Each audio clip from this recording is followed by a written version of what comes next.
नमस्कार साथियों, स्वागत है आप सभी का हमारे निर्मल क्लासेस यूट्यूब चैनल पर। और दोस्तों, आप सभी साथी आज राजस्थान जीके का जो स्थापत्य कला है उसका दूसरा टॉपिक आप पढ़ेंगे, राजस्थान के प्रमुख मंदिर। तो ये साथियों स्थापत्य कला के अंदर आता है, जिसके अंदर आज हम मंदिरों की बात करेंगे। तो आप सभी साथी जो विद्यार्थियों ने अभी तक चैनल को सब्सक्राइब नहीं किया है, तो वो ऐसे ही वीडियोस पाने के लिए आपको पूरा थ्योरी राजस्थान जीके का पढ़ाया जाएगा। और ये हस्तलिखित नोट्स आपको राजस्थान जीके की आरबीएससी बुक, आपकी साथ ही एनसीईआरटी बुक्स और साथ ही साथ आपकी एकेडमिक बुक वहाँ से तैयार किए गए हैं। तो ऐसा कंटेंट आपको किसी भी कोचिंग के द्वारा नहीं पढ़ाया जाएगा।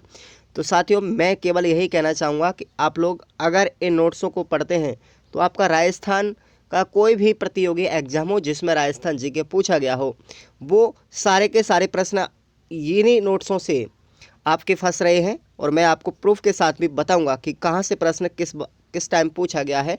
तो चलिए आज हम शुरुआत करते हैं। उससे पहले आपको मैं बता दूं कि आप लोग डिस्क्रिप्शन बॉक्स में इन्हीं नोट्सों को पाने के लिए टेलीग्राम चैनल को ज्वाइन कर लीजिएगा और आप अपने व्हाट्सएप ग्रुप को जरूर ज्वाइन कीजिएगा। आपके लिए कि सभी नोट्स प्रोवाइड किए जाएंगे। साथ ही साथ आप हमारे एप्लीकेशन को भी डाउनलोड कर लें, डिस्क्रिप्शन बॉक्स में लिंक दिया गया है सभी का। तो आपको ये पूरा प्रूफ के जो पीडीएफ है वो पूरा का पूरा नोट्सों में मिल जाएगा। चलिए साथियों, शुरुआत करते हैं। आज हम राजस्थान के प्रमुख मंदिरों के बारे में चर्चा करेंगे। तो इन मंदिरों में कौन कौन से मंदिर राजस्थान के होते हैं और पूरा विस्तार के साथ में पढ़ेंगे, एक एक चीज़ को बारीकी से। तो सबसे पहले हम बात करें, सर्वाधिक मंदिर अगर पूछा जाए तो जयपुर में है। राजस्थान में सर्वाधिक मंदिर जयपुर में है। और मंदिरों के निर्माण के साथियों 3 शैली आपको याद रखनी है। अब वो 3 शैली कौन कौन सी है? मंदिरों के बारे में साथियों शैली बहुत ज़्यादा मात्रा में पूछी जाती है। तो सबसे पहले हम बात करते हैं, पहली शैली आती है हमारी नागर शैली। कौन सी है? नागर शैली। और ये भारत के उत्तर भारत में जो मंदिरों के निर्माण की शैली है वो नागर शैली है। उत्तर भारत में जो मंदिर बनते हैं किस शैली में बनते हैं? नागर शैली में। और इसकी विशेषता क्या है कि इस शैली के अंतर्गत जो होते हैं, आयताकार चबूतरे के ऊपर एक मंदिर बनाया जाता है। एक आयताकार चबूतरा होता है और उसके ऊपर फिर मंदिर बनाया जाता है, तथा मंदिर के चारों तरफ एक परिक्रमा स्थल बनाया जाता है, जिसको हम नागर शैली कहते हैं। नागर शैली की 3 उपशैलियाँ आपको याद रखनी है और इन शैलियों से प्रश्न बहुत बार एग्जाम में पूछे गए हैं। पहली है एकायतन शैली, दूसरी है पंचायतन शैली और तीसरी है महामारू शैली, या फिर इसको हम भूमिज शैली भी कहते हैं। आगे हम इनके विस्तार की बात करेंगे। अब एकायतन शैली का मतलब समझिए साथियों, इसका मतलब है एक मंदिर का समूह। एकायतन शैली का मतलब एक मंदिर का समूह। पंचायतन शैली का मतलब होता है एक तो होता है मुख्य मंदिर, तथा दूसरा जो अन्य 4 मंदिरों का समूह होता है। मतलब 4 तो अन्य मंदिर होते हैं और एक मुख्य मंदिर होता है, जिसको बोलते हैं पंचायतन शैली। उसके बाद है महामारू शैली, इसको भूमिज शैली भी कहते हैं। और इस शैली के अंतर्गत बात करें तो 8वीं से लेकर के 12वीं सदी के मध्य में जो मंदिर बनाए गए थे जिनमें अश्लील मूर्तियाँ होती थी, वो महामारू शैली कहलाती है, या फिर इसको भूमिज शैली भी कहते हैं। नंबर 2 पढ़ते हैं हम द्रविड़ शैली। द्रविड़ शैली के अंदर क्या होता है कि ये दक्षिण भारत में जो मंदिर बनते थे ना साथियों, वो द्रविड़ शैली में बनते हैं। और इस शैली की विशेषताओं की बात करें तो इस शैली के मंदिर के नीचे वर्गाकार और बीच में से गुंबदाकार और ऊपर से पिरामिड आकृति के होते हैं। मतलब इस शैली में मंदिर कैसे होते हैं? नीचे से वर्गाकार, बीच में गुंबदाकार और ऊपर से पिरामिडकार के मंदिर होते हैं। और आप एग्जाम्पल की अगर बात करें तो ये एग्जाम्पल आपको याद रखना है, द्रविड़ शैली का राजस्थान का एकमात्र मंदिर। राजस्थान में द्रविड़ शैली का कोई मंदिर नहीं है। और ये धौलपुर का, राजस्थान में अगर बात करें तो राजस्थान में धौलपुर का चौपड़ा मंदिर आपको याद रखना है। राजस्थान में धौलपुर का चौपड़ा मंदिर एकमात्र द्रविड़ शैली में बना हुआ है। तो ये उदाहरण है, राजस्थान में और कोई द्रविड़ शैली का मंदिर है ही नहीं, एकमात्र धौलपुर का चौपड़ा मंदिर। इसको आप लोग नोट करके याद रख लेंगे, बहुत इंपॉर्टेंट पॉइंट है। तीसरी शैली आती साथियों बेसर शैली। बेसर शैली, तो इसमें क्या होगा कि नागर शैली और द्रविड़ शैली दोनों का मिश्रण होता है। और ये उत्तर भारत में मंदिर बहुत ज़्यादा मात्रा में बेसर शैली में पाए जाते हैं। उत्तर भारत में जो मंदिर बनते हैं साथियों वो बेसर शैली में बनते हैं। इसमें दोनों शैलियों को मिक्स कर दिया जाता है, नागर शैली और द्रविड़ शैली दोनों का मिश्रण है। आगे चलते हैं, अब हम मंदिरों की बात कर लेते हैं। यहाँ पर सबसे पहले हम बात करते हैं ब्रह्मा जी के मंदिरों की। राजस्थान में ब्रह्मा जी के कितने मंदिर हैं और कहाँ कहाँ पर हैं, किस किस रूप में हैं, उन सभी की चर्चा करेंगे। राजस्थान में ब्रह्मा जी के 3 मंदिर हैं। कितने हैं? 3 मंदिर। अब कौन कौन से वो आप लोग देखेंगे। पहला है पुष्कर अजमेर में, ये सबसे फेमस है। दूसरा है आशोत्रा बाड़मेर के अंदर, और तीसरा है छींच बांसवाड़ा के अंदर। आप लोग चैनल को सब्सक्राइब कर लीजिए साथियों, ऐसे ही वीडियोस पाने के लिए। अब हम बात करते हैं सबसे पहले पुष्कर अजमेर के मंदिर की। पुष्कर अजमेर में जो ब्रह्मा जी का मंदिर है, इसका उल्लेख पद्म पुराण ग्रंथ में मिलता है। देखो कितना डीपली मैंने लिखा हुआ है। ऐसा पुष्कर में जो ब्रह्मा जी का मंदिर है, इसका उल्लेख पद्म पुराण ग्रंथ में मिलता है। और इस मंदिर का निर्माण किसने करवाया था साथियों? शंकराचार्य ने करवाया था। याद रखेंगे इस प्रश्न को। ब्रह्मा जी का जो मंदिर है पुष्कर में, उसका निर्माणकर्ता, शुरुआती आदि निर्माणकर्ता कौन है? शंकराचार्य। लेकिन आपसे पूछा जाए आधुनिक निर्माणकर्ता कौन है? गोकुलचंद पारेख है। ये इंपॉर्टेंट फैक्ट याद रखेंगे। पुष्कर का जो ब्रह्मा मंदिर है, उसका आधुनिक निर्माणकर्ता है गोकुलचंद पारेख। और ये विश्व का सबसे बड़ा ब्रह्मा मंदिर है। विश्व का सबसे बड़ा ब्रह्मा मंदिर कहाँ पर है? पुष्कर अजमेर में। लाइक कर दीजिए साथियों, सभी लाइक कर दीजिए जितने भी विद्यार्थी जुड़े हुए हैं। अब पढ़ेंगे हम आशोत्रा बाड़मेर वाला ब्रह्मा मंदिर। इस जगह पर जो ब्रह्मा मंदिर का निर्माण है वो किसने करवाया था? खेताराम जी महाराज ने करवाया था। किसने करवाया? खेताराम जी महाराज ने करवाया। और इस जगह पर ब्रह्मा जी तथा सावित्री जी की युगल मूर्ति स्थित है। यहाँ पर जो आशोत्रा में या बाड़मेर में जो ब्रह्मा जी का मंदिर है, वहाँ पर ब्रह्मा जी के साथ साथ सावित्री माता जी की भी मूर्ति लगी हुई है। कहने का मतलब है कि युगल रूप में यहाँ पर मंदिर बना हुआ है। अगला है छींच बांसवाड़ा में।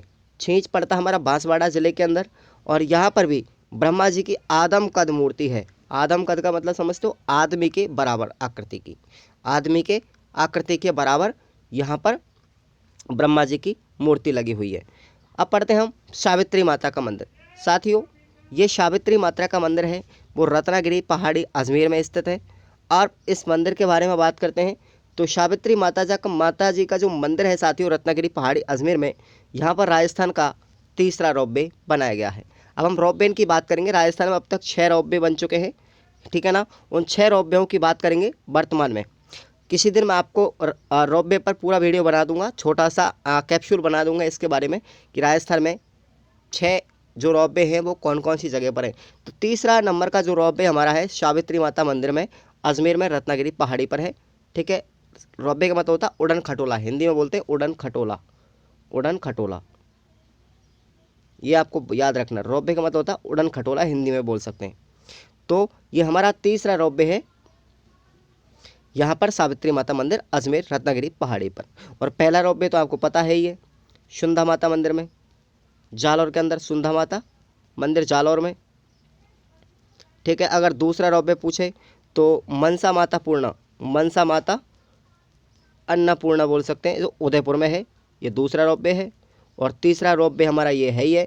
चौथा रोपवे अगर पूछे आपसे तो हनुमान जी का मंदिर है चौमू में। हनुमान जी का मंदिर है चौमू के अंदर, चौमू जयपुर में, ये हमारा चौथा रोपवे है। तो इन सभी रोपवे और बाकी के 6 आपको मैं 6 पूरे टोटल बता दूंगा, 2 अभी हमारे बाकी है। आगे बात करते हैं यहाँ पर हम। देखो अब ये कुछ आपको डायरेक्ट इन मंदिरों के बारे की जगह याद रखनी है कि कौन कौन सी जगह पर है बस। काचरिया मंदिर की बात करें तो ये किशनगढ़ अजमेर में है। रंगनाथ जी का मंदिर बात करें तो ये पुष्कर अजमेर में है। काचरिया मंदिर किशनगढ़ अजमेर में, और रंगनाथ जी का मंदिर पूछे तो आपको पुष्कर अजमेर में। अब प्रश्न कहाँ से बनते हैं उसके भी बारे में हम बात करेंगे आगे चल के। राजस्थान के एकमात्र मंदिर, जो राजस्थान में केवल एक ही मंदिर है पूरे राजस्थान में, जैसे इंदिरा गांधी जी का मंदिर, बहुत विशेष इंपॉर्टेंट है। इंदिरा गांधी का मंदिर आपसे पूछा जाए तो अचरोल जयपुर में है। रावण मंदिर पूछा जाए तो मंडोर जोधपुर में है। विभीषण मंदिर पूछा जाए आपसे तो कैथून कोटा में है। लक्ष्मण मंदिर पूछा जाए तो केवल भरतपुर में है। और रघुनाथ चूड़ावत का मंदिर पूछा जाए तो केवल सीकर में है। और दाढ़ी मूछों वाले राम लक्ष्मण का मंदिर पूछा जाए तो झुंझुनू जिले में है। तो आपको ये याद रखने हैं। इसका मतलब ये ऐसे मंदिर हैं जो इनके अलावा कहीं भी पूरे राजस्थान में और है ही नहीं, एकमात्र मंदिर है ये। अब बात करते हैं यहाँ से राजस्थान में सूर्य मंदिर। तो यहाँ से प्रश्न बहुत ज़्यादा पूछे जाते हैं साथियों एग्जाम में। सूर्य मंदिरों से आपको राजस्थान में 4 जगहों पर सूर्य मंदिर मिलेंगे, ठीक है। राजस्थान में 4 जगह पर सूर्य मंदिर हैं। अब ये सूर्य मंदिर कौन कौन से, इनके बारे में विस्तार से बात करते हैं। सबसे पहले हम बात करते हैं ओसिया जोधपुर का सूर्य मंदिर। देख लो राजस्थान में ओसियां जोधपुर का जो सूर्य मंदिर है इसको राजस्थान का भुवनेश्वर कहते हैं। आपने सुना होगा, पढ़ा भी होगा कि राजस्थान का भुवनेश्वर या राजस्थान का कोणार्क किसे कहते हैं, या फिर इसको बोलते हैं ब्लैक पैगोडा। ब्लैक पैगोडा के नाम से भी जानते हैं। तीनों नाम आपको याद रखना है, राजस्थान का भुवनेश्वर, राजस्थान का कोणार्क और राजस्थान का ब्लैक पैगोडा। दोस्तों, ओसिया का जो सूर्य मंदिर है उसी को कहते हैं। यहाँ पर स्थित सूर्य मंदिर का निर्माण किसने करवाया था? बहुत बार एग्जाम में पूछा गया है, वत्सराज प्रतिहार ने करवाया था। वत्सराज प्रतिहार ने करवाया था। साथियों, आप सभी विद्यार्थियों के लिए नोट्स फ्री में मिल रहे हैं, तो आप सभी विद्यार्थी टेलीग्राम चैनल को ज्वाइन कर लीजिएगा, वहाँ पे आपको प्रतिदिन डाल दिया करूँगा। अब बात करते हैं गलताजी मंदिर का। गलताजी में जो मंदिर है सूर्य मंदिर, उसके बारे में। तो गलताजी की बात करें तो इसको हम गलताजी को मंकी वैली के नाम से जानते हैं। और जो मंकी मैन जो है, हमारे राजस्थान के मंकी मैन कौन है? जानकीलाल भांड। देखो, मैंने विशेष पॉइंट भी लिख दिया है यहाँ पर, गलताजी के अंदर भी सूर्य मंदिर है, याद रखेंगे। और गलताजी को मंकी वैली भी कहते हैं। और हमारा अब मंकी वैली नाम आ गया तो मंकी मैन कौन कहलाते हैं राजस्थान के? जानकीलाल भांड कहलाते हैं। और गलताजी में गालव ऋषि की तपोभूमि है। भाई, गालव ऋषि की तपोभूमि कहाँ पर है? गलताजी में। मैं सभी पॉइंटों को लिख दिया है। अब बात करते हैं बूढ़ातीत कोटा में भी सूर्य मंदिर है और यहाँ भी सूर्य मंदिर है, याद रखेंगे। उसके बाद झालरापाटन, ये इंपॉर्टेंट है, इसको आप लोग विशेष नोट कर लिख लें। झालरापाटन झालावाड़ के अंदर जो मंदिर है साथियों, इसको 7 सहेलियों का मंदिर भी कहते हैं। 7 सहेलियों का मंदिर भी कहते हैं। झालरापाटन झालावाड़ का जो सूर्य मंदिर है उसको 7 सहेलियों का मंदिर कहते हैं। बहुत इंपॉर्टेंट लाइन है। और ये किसको समर्पित है? इसको चार भुजानाथ या पद्मनाथ मंदिर भी कहते हैं, याद रख लें इसको चार भुजानाथ या पद्मनाथ मंदिर भी कहते हैं। और यह मंदिर खजुराहो या फिर महामारू शैली में निर्मित है। बहुत इंपॉर्टेंट पॉइंट है ये। झालावाड़ का, झालरापाटन का जो सूर्य मंदिर है उसको 7 सहेलियों का मंदिर भी कहते हैं। इसको हम चार भुजानाथ या पद्मनाथ मंदिर भी कहते हैं। और ये खजुराहो कह लो चाहे महामारू शैली कह लो, इसमें बना हुआ है। अब हम बात करते हैं रणकपुर के जैन मंदिर।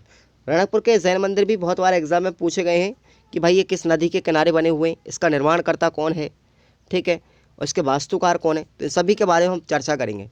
रणकपुर के जैन मंदिरों की बात करते हैं तो ये 1439 ईस्वी में धर्नक शाह ने बनवाए थे। कौन ने बनवाए थे? धर्नक शाह। ये आपको याद रखना, धर्नक शाह ने बनवाया था। किसको? रणकपुर के जैन मंदिर। रणकपुर पड़ता है साथियों पाली में, क्लियर। और ये किस नदी के किनारे हैं? नदियों से अगर प्रश्न पूछा जाए तो ये मथाई नदी के किनारे हैं साथियों। मथाई नदी पाली में, तो मथाई नदी के किनारे रणकपुर के जैन मंदिर स्थित हैं। इनके वास्तुकार अगर आपसे पूछा जाए तो कौन है? सोनपुर के ब्राह्मण देवाक।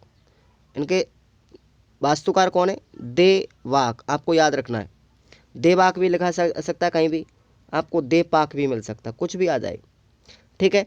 तो रणकपुर के जो हमारे सोनपुर ब्राह्मण हैं वो देवाक हैं, उन्होंने इसका निर्माण करवाया था। आगे चलते हैं। इस मंदिर का जो निर्माण है वो सेवाजी या सोनाड़ा पत्थरों से बना हुआ है। सोनाड़ा पत्थरों से बना हुआ है। इस मंदिर में कुल 1444 खंभे हैं। कितने हैं? 1444। राजस्थान का एकमात्र ऐसा मंदिर है रणकपुर का जैन मंदिर जिसमें सर्वाधिक स्तंभ बने हुए हैं, सबसे ज़्यादा खंभे हैं। इसलिए इसका उपनाम आपको याद रखना है, स्तंभों का वन भी कहते हैं। स्तंभों का वन, इसको चौमुखा मंदिर और इसको नगनीति विमान भी कहते हैं। क्या बोलते हैं? नगतिनी विमान भी कहते हैं। किसको? इस रणकपुर के जैन मंदिर को नगतिनी विमान भी कहा जाता है। तो इसके उपनाम आपको याद रखने हैं, क्लियर।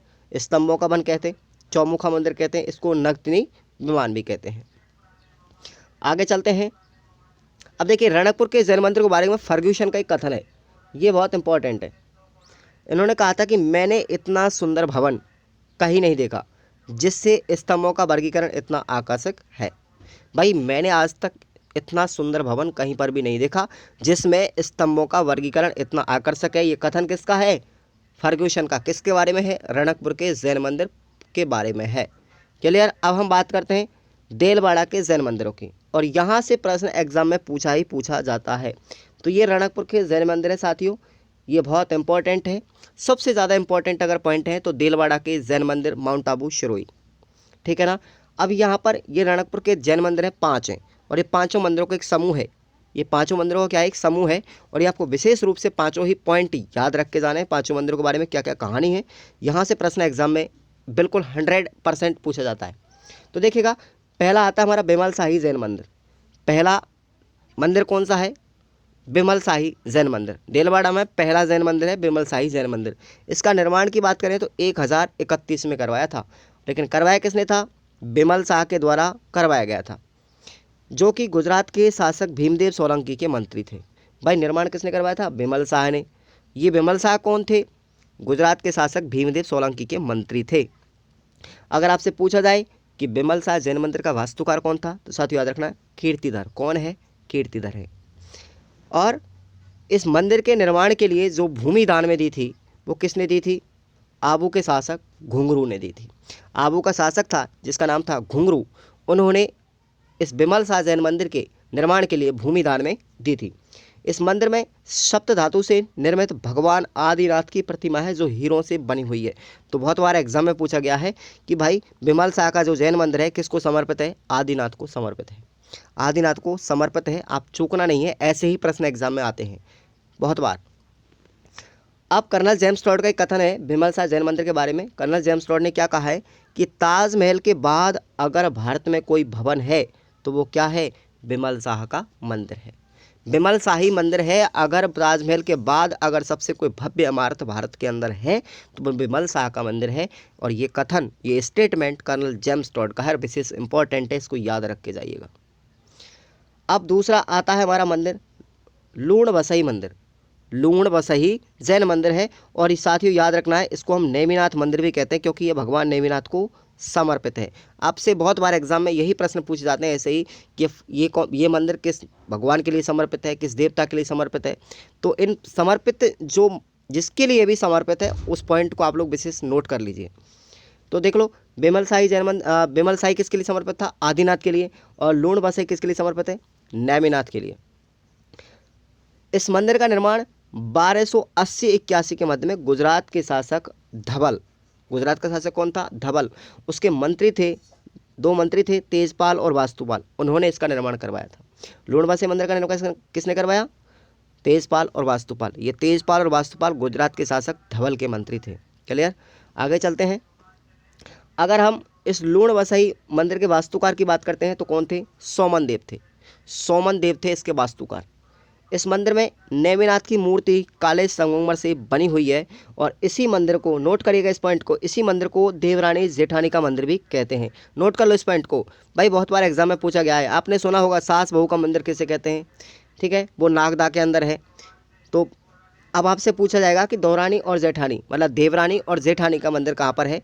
तो ये साथियों लूण बसई जैन मंदिर है, और इसी को कहते हैं देवरानी जेठानी का मंदिर। क्लियर? अब तीसरा आता है भीमा शाह का जैन मंदिर। बहुत इंपॉर्टेंट, मंदिरों से एक प्रश्न आता ही आता है, और एग्जाम में हर बार एग्जाम में प्रश्न पूछा जा रहा है कल्चर से। तो भीमा शाह का जैन मंदिर पूछा जाए आपसे। अब तीसरा आता है, ये 15वीं शताब्दी में भीमा शाह के द्वारा बनवाया गया था। और इसकी बहुत इंपॉर्टेंट प्रश्न यहाँ से साथियों, इस भीमा शाह के जैन मंदिर को पीतलहर मंदिर भी कहते हैं। क्या कहते हैं? पीतलहर मंदिर भी कहते हैं। इंपॉर्टेंट नो फैक्ट है, याद रखिए इसको। और ये भगवान आदिनाथ को समर्पित है, क्योंकि इस मंदिर में भगवान आदिनाथ की 108 मन की पीतल से निर्मित प्रतिमा लगी हुई है। क्लियर? अब नंबर 4 है पार्श्वनाथ जैन मंदिर। चौथा कौन सा है? पार्श्वनाथ का जैन मंदिर है, और इस मंदिर में भगवान पार्श्वनाथ की संगमरमर से निर्मित मूर्ति है। और 5वां है हमारा महावीर जैन मंदिर, और ये जैन धर्म के 24वें तीर्थकर भगवान महावीर को समर्पित है। तो ये हमने 5 देलवाड़ा के जैन मंदिरों के बारे में पढ़ा है, और यहाँ से प्रश्न आता ही आता है। आप लोग प्रथम 3 को याद कर लीजिएगा, वहीं से आपको प्रश्न मिल जाएगा। अब बात करते हैं कुछ अन्य जैन मंदिरों की जो बहुत इंपॉर्टेंट हैं। जैसे देखिए भांडा शाह का जैन मंदिर, ये साथियों याद रखना बीकानेर में है, और इसका निर्माण करता कौन है? भांडा शाह। भांडा शाह का जैन मंदिर जो है, इसके निर्माण में पानी के स्थान पर घी का प्रयोग किया गया था। बहुत नोट इंपॉर्टेंट कीजिए, पॉइंट को इंपॉर्टेंट कीजिए, नोट कीजिएगा आप लोग कि ऐसा कौन सा मंदिर है राजस्थान का जिसमें पानी के स्थान पर घी का प्रयोग किया गया था निर्माण में। तो याद रखेंगे भांडा शाह का जैन मंदिर है बीकानेर जिले में, और जिसको बनाने के लिए पानी की जगह पर घी का इस्तेमाल किया गया था। बहुत इंपॉर्टेंट फैक्ट है ये। आगे चलते हैं हम, बेहतर जनालय जैन मंदिर। बेहतर जनालय जैन मंदिर अगर आपसे पूछा जाए तो ये भीनमाल जालोर में है। भीनमाल जालोर में है, और ये उत्तर भारत का सबसे बड़ा जैन मंदिर है। उत्तर भारत का सबसे बड़ा जैन मंदिर। अगर आपसे पूछा जाए तो 72 जिनालय जैन मंदिर है और भीनमाल जालोर के अंदर, नोट कर लो सबको। अगला है पार्श्वनाथ का जैन मंदिर। तो पार्श्वनाथ का जैन मंदिर कहाँ पर है साथियों, ये नाकोड़ा बाड़मेर में है। ये पार्श्वनाथ जैन मंदिर कहाँ पर है, नाकोड़ा बाड़मेर में है। और आपने पहले भी पढ़ा होगा पार्श्वनाथ जैन मंदिर, वो देलवाड़ा पाली में पढ़ा होगा, वो जैन मंदिर अलग है, ठीक है। तो और ये पार्श्वनाथ जैन मंदिर नाकोड़ा बाड़मेर में है। और आपसे पूछा जाए नाकोड़ा का प्राचीन नाम क्या है, तो मेवा नगर है, ठीक है ना। अगर हम पार्श्वनाथ जैन मंदिर की बात करते हैं तो साथियों इस मंदिर में भैरवनाथ और पार्श्वनाथ इन दोनों की मूर्तियां लगी हुई है पार्श्वनाथ जैन मंदिर के अंदर। आगे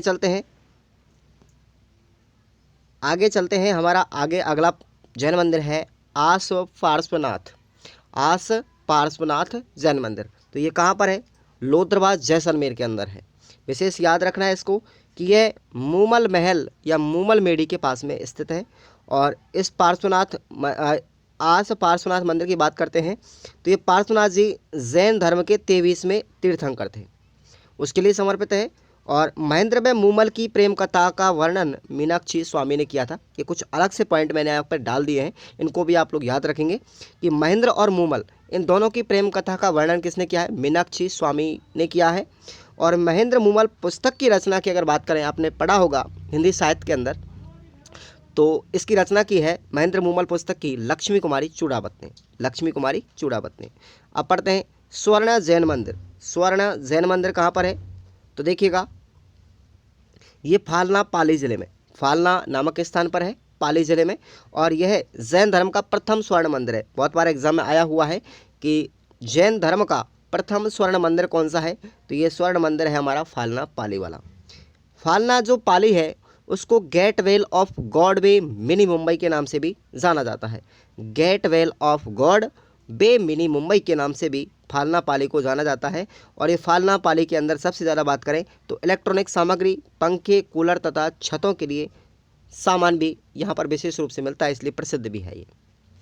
और ये प्रश्न एग्जाम में 2 बार आ चुका है कि भाई ऋषभ देव जी का मंदिर कहाँ पर स्थित है, तो आपको याद रखना है धुलेव गांव उदयपुर में। और इन्हें काला बाप जी या केसरिया नाथ जी भी कहा जाता है। और इसका मेला अगर आपसे पूछा जाए तो चैत्र कृष्ण अष्टमी को लगता है, चैत्र कृष्ण अष्टमी को ऋषभ देव जी का मेला लगता है। और ये धुलेव गांव उदयपुर में लगता है। काला बाप जी या केसरिया नाथ जी भी इसको कहते हैं। अब बात करते हैं हमारा महावीर जी का जैन मंदिर जो करौली के अंदर है, उसकी बात करते हैं। तो ये करौली में एक महावीर जी जिसको बोलते हैं चांदन गांव, मूल रूप से चांदन गांव है लेकिन उसको बाद में महावीर जी के नाम से परिवर्तित कर दिया गया है। तो ये मूल रूप से चांदन गांव के में स्थित है। इसको हम प्राचीन नाम बोले तो इसको अहिंसा नगरी के नाम से जाना जाता है। और ये मंदिर गंभीरी नदी के तट पर स्थित है, गंभीरी याद रखना। महावीर जी मेले में मुख्य आकर्षण का केंद्र क्या है, जिनेंद्रनाथ रथ यात्रा, जिनेंद्र रथ यात्रा इसकी निकलती है। और इसके मेले की बात करते हैं तो इसकी महावीर जयंती जो होती है इसमें मेला लगता है। और ये मेला 4 दिन तक आयोजित होता है तथा इससे प्राप्त जो प्रसादी होती है उसको चर्मकार भैरवा जाति में वितरित किया जाता है, चर्मकार या फिर भैरवा जाति में वितरित किया जाता है। अब बात करते हैं मूछाला महावीर मंदिर, ये कहाँ पर है साथियों, घणेराव पाली में है। मूछों वाले महावीर का मंदिर है वो घणेराव पाली में है, इसलिए इसको मूछों वाले महावीर का मंदिर भी कहते हैं। अब आपने सुना होगा सोनी जी की नसिया, सोनी जी की नसिया कहाँ पर है, अजमेर में। सोनी जी की नसिया कहाँ पर है, अजमेर में। ये बहुत बार एग्जाम में प्रश्न पूछा गया है कि सोनी जी की नसिया किस ज़िले में है, तो अजमेर में स्थित है। इसका निर्माणकर्ता, प्रारंभिक निर्माणकर्ता अगर आपसे पूछा जाए तो मूलचंद सोनी जी हैं, याद रखेंगे। और इसका निर्माण पूरा किसने करवाया था, तो वो करवाया था साथियों टीकम सोनी ने। सोनी जी की नसिया अजमेर में और इसका प्रारंभिक निर्माण करवाया था मूलचंद सोनी ने और इसका निर्माण पूरा करवाया था टीकम सोनी ने। साथियों इसके अंदर एक द्वारिका नगरी चित्रित है, मतलब इसके अंदर द्वारिका नगरी का चित्र बनाया गया है। और इस मंदिर का निर्माण की बात करें तो लाल पत्थरों से होने के कारण इसको लाल मंदिर भी कहते हैं। इसको सोनी जी की नसिया को लाल मंदिर भी कहा जाता है क्योंकि ये लाल मंदिरों से बना हुआ है। क्लियर। आगे चलते हैं किराड़ू का जैन मंदिर, बहुत इंपॉर्टेंट है। किराड़ू का जैन मंदिर साथियों बाड़मेर में है और इसे हल्देश्वर पहाड़ी के निकट हातमा गांव बाड़मेर में बना हुआ है। जगह का नाम बहुत बार पूछा गया है। हातमा गांव आपको याद रखना है, बाड़मेर जिले में। और वहीं पर किराड़ू का जैन मंदिर है। और इस किराड़ू के जैन मंदिर की विशेषता देखिए, इसको याद रखेंगे आप लोग, नागर शैली में बना हुआ है। किस में बना हुआ है? नागर शैली में। एग्जाम में पूछ लिया गया है प्रश्न। और ये कुल 5 मंदिरों का समूह है, क्योंकि एक मंदिर तो क्या है इसमें, विष्णु मंदिर है, और 4 इसमें शिव मंदिर है। ये पॉइंट आपको याद रखने हैं। और यह है, यहाँ का सबसे प्रमुख मंदिर कौन सा है? सोमेश्वर मंदिर है। सोमेश्वर मंदिर यहाँ का प्रमुख मंदिर है। और आपको ये भी पॉइंट याद रखना है भैया, बहुत बार एग्जाम में आया हुआ है, एसटीसी में, बीएड में, एलडीसी में, पटवार में, पुराने समय में भी, कि किराड़ू जो मंदिर है उसको राजस्थान का खजुराहो कहते हैं। किराड़ू का जैन मंदिर राजस्थान का खजुराहो कहलाता है। समझ में आया?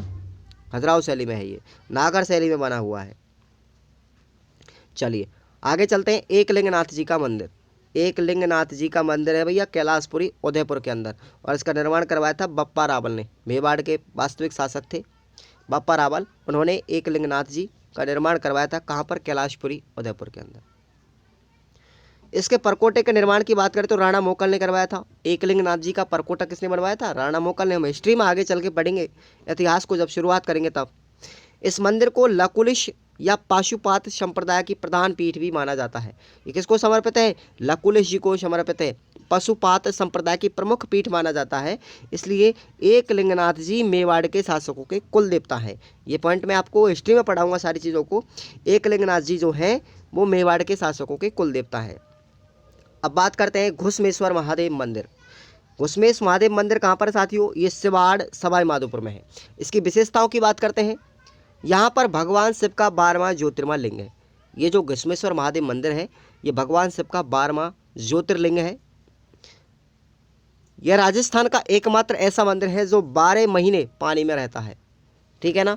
12 महीने मतलब एकमात्र पानी में तैरता हुआ शिवलिंग है। इस मंदिर में क्या है कि इस स्थान पर कृत्रिम कैलाश पर्वत बनाया गया है। इस घुसमेश्वर महादेव मंदिर में कृत्रिम कैलाश पर्वत बनाया गया है। और यह मंदिर बनास नदी के किनारे स्थित है। ये एग्जाम में नोट कर लीजिए आप लोग एग्जाम के लिए, कि भाई किस नदी के किनारे है स्थित है घुसमेश्वर महादेव मंदिर? बनास नदी के किनारे। शिवरात्रि को यहाँ पर पशु मेला लगता है। शिवरात्रि को पशु मेला लगता है। आपने सुना होगा।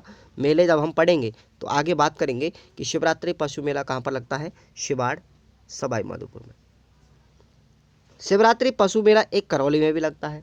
ये भी आप लोग नोट कर लीजिए इन दोनों को। ठीक है? शिवरात्रि का पशु मेला, देखो आपसे समय पूछा जाएगा कि उस महीने में उस तिथि को कहाँ पर मेला लगता है। तो एक मेला करौली में भी लगता है और एक शिवरात्रि का मेला यहाँ पर भी लगता है, शिवाड़ सवाई माधोपुर में। आगे चलते हैं अचलेश्वर महादेव मंदिर। अचलेश्वर महादेव मंदिर साथियों ये माउंट आबू सिरोही में है। और इसकी बात करें विशेषताओं में तो इस मंदिर में मूर्ति के स्थान पर एक गहरा गड्ढा है जिसको हम ब्रह्म गड्ढा कहते हैं। ब्रह्म खड्डा, गड्ढा या खड्डा कह लो, कुछ भी कह लो। तो यहाँ पर एक खड्डा बना हुआ है मूर्ति के स्थान पर अचलेश्वर महादेव मंदिर में। और इस मंदिर को साथियों भमरातल कहते हैं। भमरातल कहते हैं। और इस मंदिर में दुर्सा आडा की प्रतिमा है। देखो ये दुर्सा आडा कौन है? याद रखेंगे, ये एक लेखक है दुर्सा आडा। और इनकी प्रतिमा अचलेश्वर महादेव मंदिर में स्थित है। अब बात करते हैं हम बेणेश्वर महादेव मंदिर। ये बेणेश्वर महादेव मंदिर आपने खूब सुना है। बेणेश्वर धाम डूंगरपुर में स्थित है, नवाटापुरा गांव में। और यह मंदिर जो है माही, सोम और जाखम नदियों के संगम पर नवाटापुरा गांव डूंगरपुर में स्थित है। देख लो, माही, सोम और झाकम 3 नदियों का संगम है वहीं पर। और जगह का नाम पूछा जाए प्रॉपर तो आपको याद रखना नवाटापुरा गांव। यहाँ पर खंडित शिवलिंग की पूजा होती है।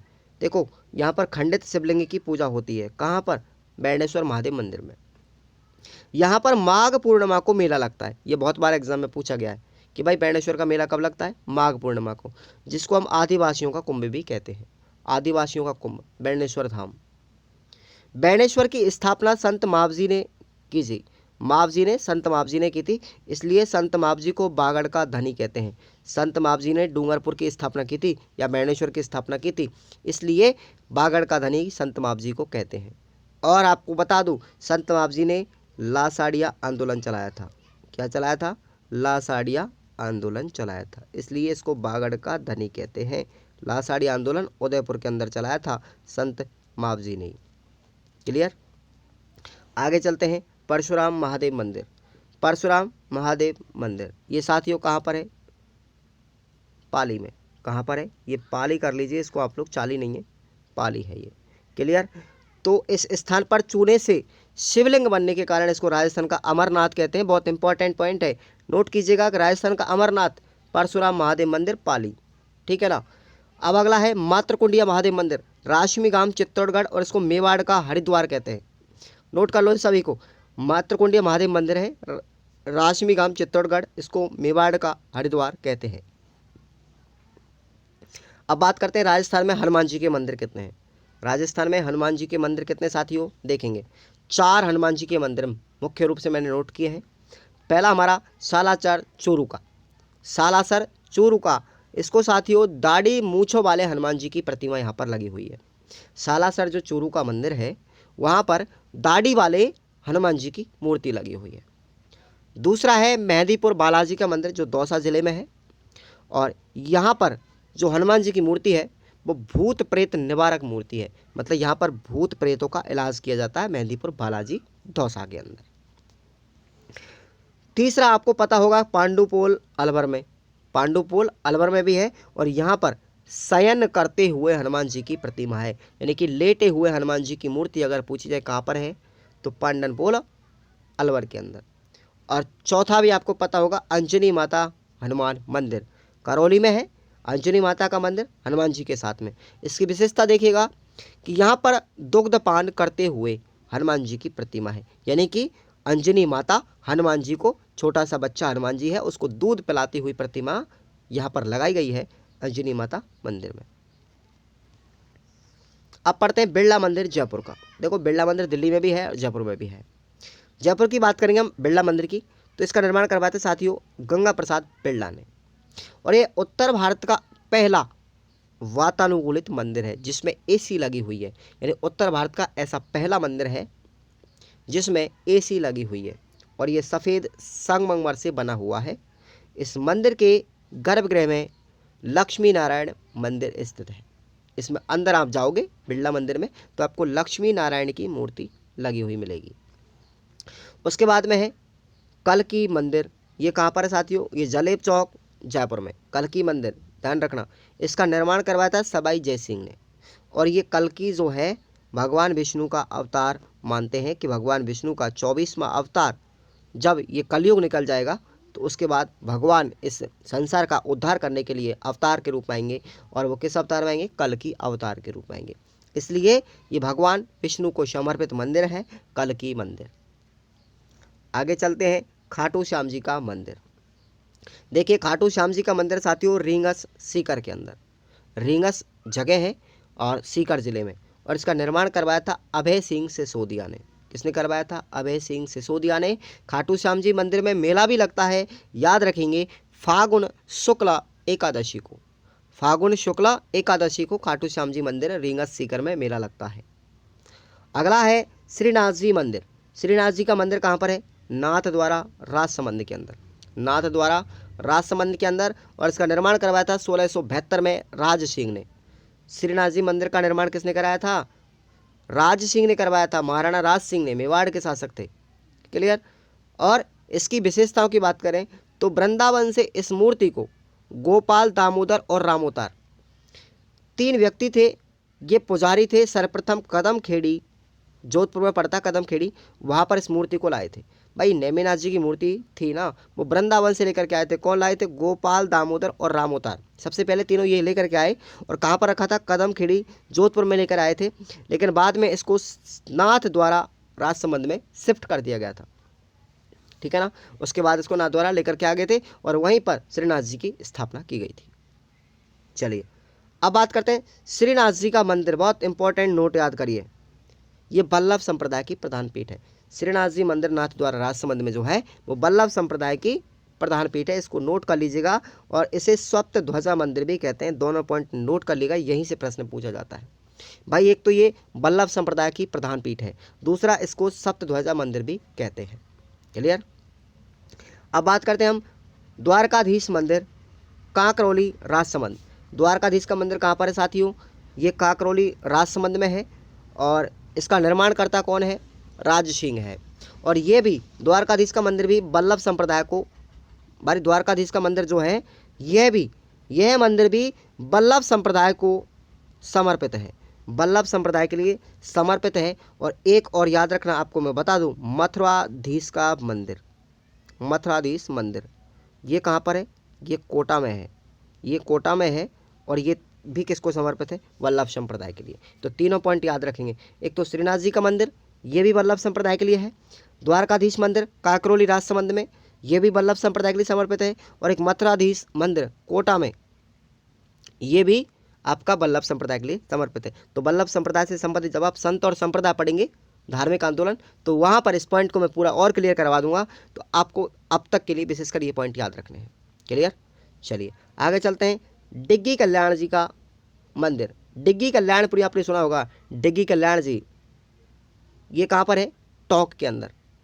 इसका निर्माण किसने करवाया था, संग्राम सिंह ने, याद रखेंगे, महाराणा संग्राम सिंह ने करवाया था। यह मंदिर जो है वो कुष्ठ रोग और बांझ रोग निवारण के लिए प्रसिद्ध माना जाता है।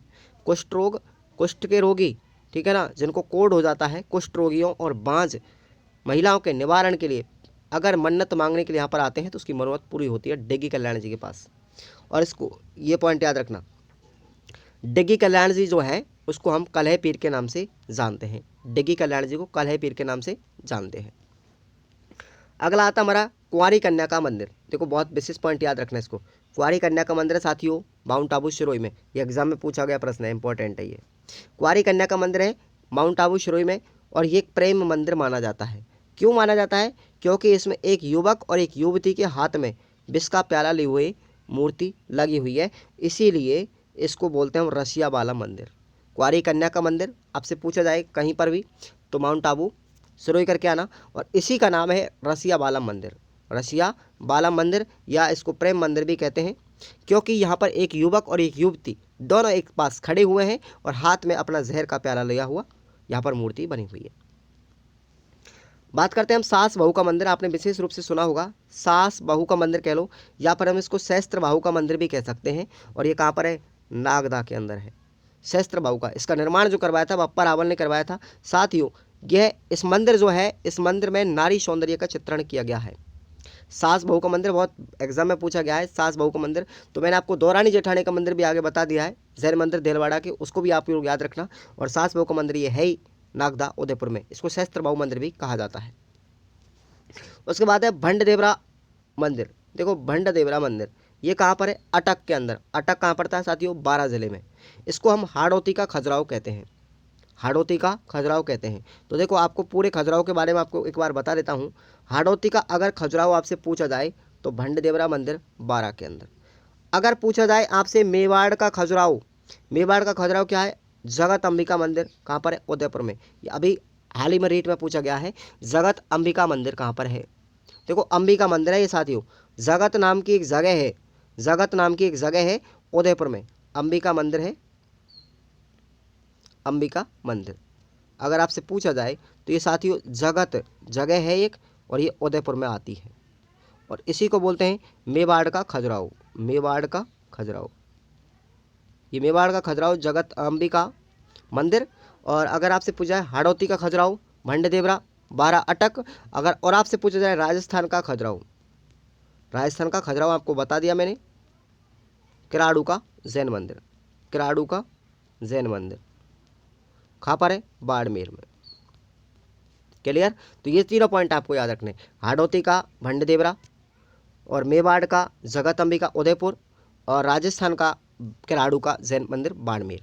तो आपको कैसी लगी क्लास साथियों, आप सभी लोग वीडियो को लाइक करके जाएंगे। अब देखो 1 घंटा क्लास लगाऊं तो कैसे लगाऊं, आपका चैप्टर ही खत्म हो गया। मेरा सिस्टम ये है कि मैं जहाँ पर भी चैप्टर को खत्म करूँगा क्लास उतनी बड़ी होगी।